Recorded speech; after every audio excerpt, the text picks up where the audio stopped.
In Chapter 7, we've got yet another probability distribution. We're going to talk about the t-distribution in this chapter. And in this video, we're just going to get some practice utilizing it, utilizing our t-tables to, in this case, find some critical t-scores. So we're going to start with number 1 here. It says find the critical t-score for a 95% confidence interval and n is equal to 10. I'm going to start by talking about my confidence level first. So it says a 95% confidence interval.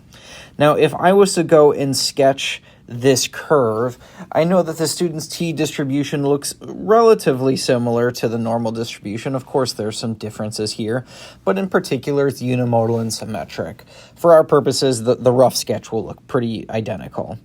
And when I look at a confidence interval, in particular my confidence level, my goal is to capture the middle 95% or 0.95 of my sampling distribution. I want the area in the middle to be 0.95.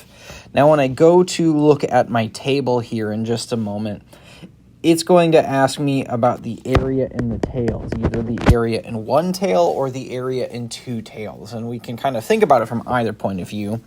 I think it's actually easier to start with the area in two tails, because if I look at the area in both of these tails together, I know that that's 1 minus the area in the middle, which is 0.95, to end up with 0.05. So the area in two tails is 0.05.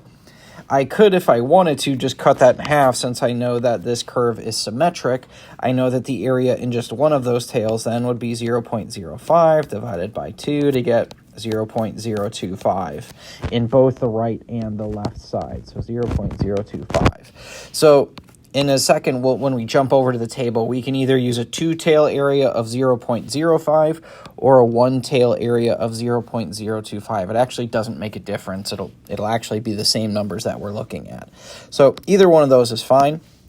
The other thing that we're going to need to talk about then is the degrees of freedom. So this tells me n is equal to 10. Just like with our chi-square distribution, our t-table is going to utilize degrees of freedom. However, the way that we calculate degrees of freedom is a little bit different this time around. So degrees of freedom, the formula is actually a little bit easier to work with, I think. Degrees of freedom is just n minus 1.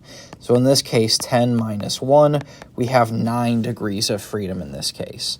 So we have 9 degrees of freedom in a two-tail area of 0.05 or a one-tail area of 0.025.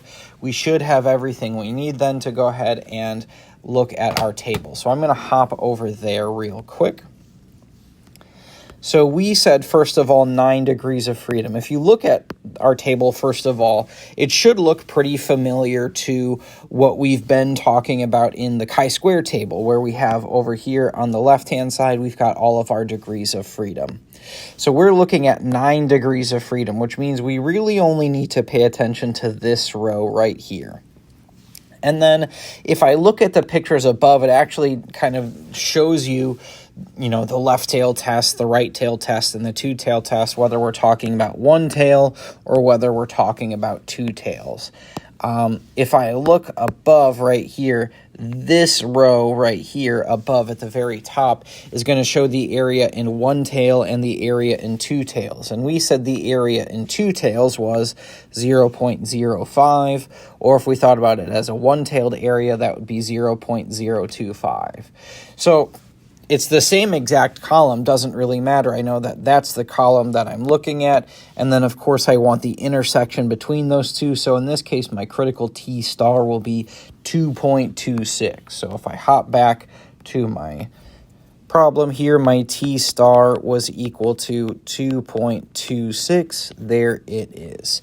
So we really need to think about what is our degrees of freedom, and then what's either the two-tail area or the one-tail area. It doesn't matter which. They both get the job done. So in the next problem, number 2, it says find the critical t-score for a 99% confidence interval and n equals to 58. So first of all, let's find our degrees of freedom. That's 58 minus 1. We have 57 degrees of freedom in this problem. And I know if I was going to sketch out what this distribution looks like, I want the area in the middle to be 0.99. I'm going to think about the area in both tails together just because it's a little bit less work here. If I think about the area in the both tails, the two-tail area is always 1 minus my confidence level. So in this case, 1 minus 0.99 to get 0.01. So the two-tail area would be 0.01. You could also cut that in half to find the one-tail area. It should be 0.005. But at this point, again, I have everything I need. I've got my degrees of freedom. I've got my two-tail area. Let's hop over to our table. So in this case, we said 57 degrees of freedom. So let's scroll down here. We're going to look for 57 degrees of freedom, and I have somewhat of a problem here. If I look over here at my degrees of freedom, I know that my 57 degrees of freedom should be somewhere between 50 and 60.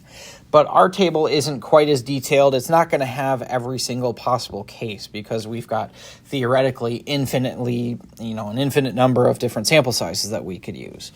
So they're not going to list them all. At some point they start to get too big. We're going to scale by 10s or even 50s or 100s.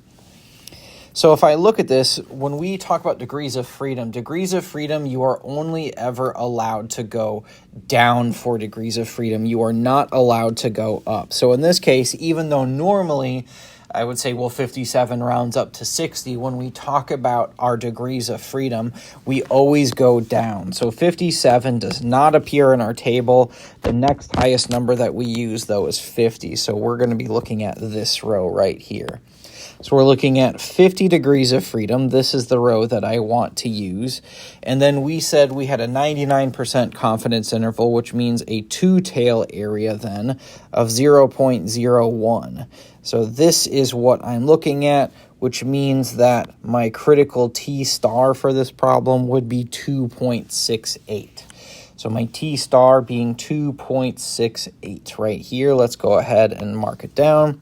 T-star in this case is 2.68. There we go. Let's have a look at one more real quick just to get comfortable with it. If you want to, I would recommend pausing the video, just trying to see if you can find that critical T-star value for yourself and giving that a try, and then coming back and watching the video and checking your work. So I'm going to assume at this point you've paused, you've tried the problem. So n in this case is 80, which means that my degrees of freedom is 80 minus 1 would be 79. So I have 79 degrees of freedom right here. The other thing I need to look at is my confidence level. We said we have a 90% confidence level. So I know that the area in the middle should be 0.9. which means that we're going to have a two-tail area. If I look at the area in both tails, it would be 1 minus 0.9 to get me 0.1. So the area in two tails is 0.1. My degrees of freedom are 79. We should be ready to go and answer this question. So hopping back to my T-table one last time here. So let's erase this highlighting that we've done already so that we don't get confused. We said our degrees of freedom was 79. Again, we're going to look right here. It's going to be somewhere between 70 and 80. It doesn't show up. Even though 79 is really close to 80, we cannot round up for degrees of freedom, which means that we're going to be looking at this row right here for our degrees of freedom. And then we said we had a 90% confidence interval, which means we have a two-tail area, in this case, of 0.1. We're going to be looking right here. So this is the column that we want. So my T-star in this case is 1.67. So the T-star that I'm going to use, and I'll mark it down just to finish this up, T-star is equal to 1.67. So this is going to be a really important skill for us moving forward because it's going to be a step that we have to use when we're building our confidence intervals for means, and then later on when we talk about hypothesis testing for means, we're also going to be using this T-table.